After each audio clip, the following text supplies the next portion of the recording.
Hello, my name is Rivas Mayoki, an author. Um, and today I think we have my segment called Skew the Review. I just finished watching Vincenzo, a K-drama about an Italian monster coming to Korea after a lifetime of being a part of mafia and trying to get some gold.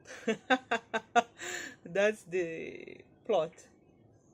And anyway, if you haven't watched it and you are planning to, click away. It will be spoilers, probably because I don't know. I can't restrain myself when I talk. I wanted to talk about finales, so you know. Anyway, I enjoyed Vincenzo first half of the series. And that's the easiest part of any series to enjoy. In the first half of the series, people usually don't mess up. It's just like that the build up is great. Um, but then I lost I didn't have time, so I skimmed through it to the end. I wasn't that invested in characters, so the fans can click away too. I'm not. I they didn't. Not that they didn't sell it to me. It was very well made, and the performances were great. But the main premise of the series is the world is villainous, and it's the basic thing that I spoke about it before about hidden villains and how to hide that your protagonist is actually a villain. In this series, they don't even try to hide or mask that he is a villain. It's just full blown fact, and everyone from beginning to the end are admiring his villainous, and we are expected to root for him. I started the series like with on a fence, and I was interested to see the redemption arc, the change, the twist. And by the half, I realized there will be not the redemption, no twist. He is the hero, genuine hero, and he's right, he's just, and everything will be as he wants it to be. And that's why I skimmed through the after the half, because I was not interested to see him torture other people and constantly winning, which was the outcome of the series in the end. And the series perfectly portrays, it's a perfect series if you want to see that in action, how you can make people root for a villain even when you don't hide that he's a villain, because all you need to do to make someone to sympathize with a character is to make a character who is worse than him. That is the basic recipe Disney has for their origin stories about their villains. It just find a badder villain, like in Cruella. I will have to watch Cruella. I watched few reviews and they did perk an interest. It looks more fun than it should be.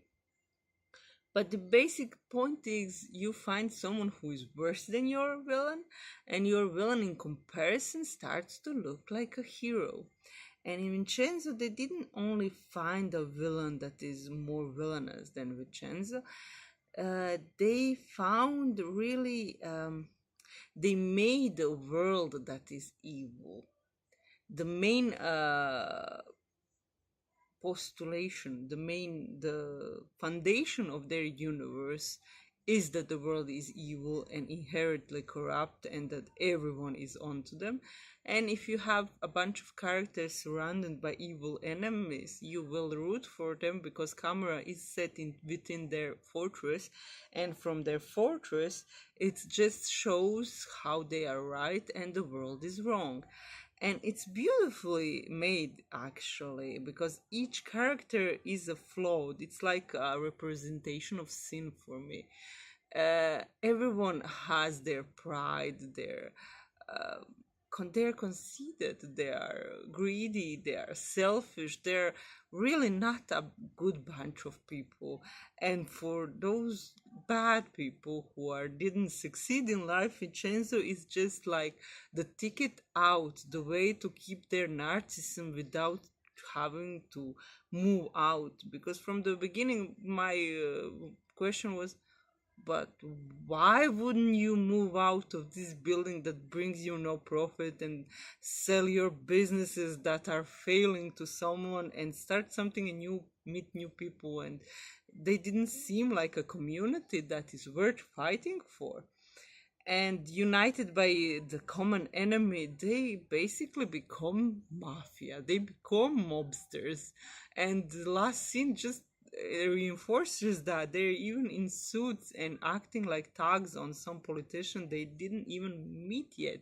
We don't know is he corrupt or not, but the postulation of their world, I don't know if that's a word in English, the basis of their world is everyone around them is corrupt or bad, or they are on their side. So we even have a federal agents that are on Vincenzo's side, and they're just ignored that he's going around killing people. So it's really very complex and interesting universe if you have a stomach for all the violence and the cruelty. I don't. I just don't dislike that kind of discourse. Uh, it's interesting for me. 2 points are interesting. The similarity with Godfather and the real world application of those techniques used in Vincenzo. The relation to Godfather is often mentioned in the series itself, but the Godfather is a critical view on mafia, realistic, critical, and brutal view in which Corleone doesn't win. He ends up alone, miserable, losing family, and the whole postulate, we do this for our family to keep them safe. He kills his brother, he loses his wife. Anyway, it's a movie about how it's bad to be in mafia. I know people adore it and it gained cult status over the years, but it's a cautionary tale. It's a moralistic tale. It's not a, oh, we celebrate mafia and it's great. And Vincenzo is just the opposite. It's like, it's cool, it's mafia, it's Godfather, it has to be good. No, it's bad. Please, people, it's bad too. Uh, because they find a justification for their own greed to take something that it is not their own, to gain wealth that it's not earned, and to keep their place in the world unchanged. And that is the point where it meets the real world. It really shows how totalitarianistic societies build upon fear and hate to close in people in closed, outdated structures that doesn't serve them. Instead of going out in the world, instead of exploring new options, finding new people, just accepting that this building is old and you need to move on. It didn't work out anyway. You unite before outer enemy and just persist for your culture and for your values to remain the same, to resist the change, to just oppose the wave of new things. And I was 7 when communism failed in our country and many others in the 90s. And it was the end of communism, and I remember that it was a joke children played among themselves to stand on the pedestal and shout, inner and outer enemies are surrounding us, because people were so sick and tired of listening about inner and outer enemies that they stopped believing in that vicious, cruel, and unjust world around them, that only inside their fortress that contains them there is virtue. So Vincenzo is a marvelous example how you can take your villain and make people root for him even when he does the most appalling things, because it dehumanizes, it takes away any decency from his opponents. His opponents are just people without any morals, any charm, any family, any connection. There's nothing redeemable in them. And when they die, it's like lesser than when a stormtrooper dies, because stormtroopers' helmets serve the same purpose, to dehumanize them. But in time, we started to like stormtrooper helmets, and it's not like, oh, look, another one died.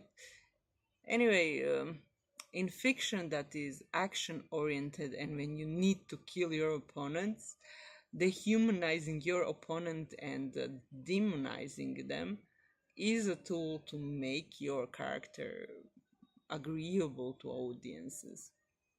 I don't know. I personally dislike any kind of idolization. I like from characters to stay grounded in reality of sorts, at least as much as possible, because I don't know, this mere process of idolization is dehumanizing. No matter do you make your character villainous or do you make it virtuous, in each direction, if you remove flaws or remove virtues, you end up with with a caricature. And Vincenzo just rides on a charm of his actor because people like him and he's adorable. And it's just like Loki effect again. You take an actor who is adorable and charming, and just people follow. I don't know. The series is well made. I do recommend it if you wish to watch it after I don't know, said basically all. But the journey is fun even when you know the destination. We know the destination of life, but still it's fun to live it. Anyway, see you around with a cheerful thought on some other topic. Bye.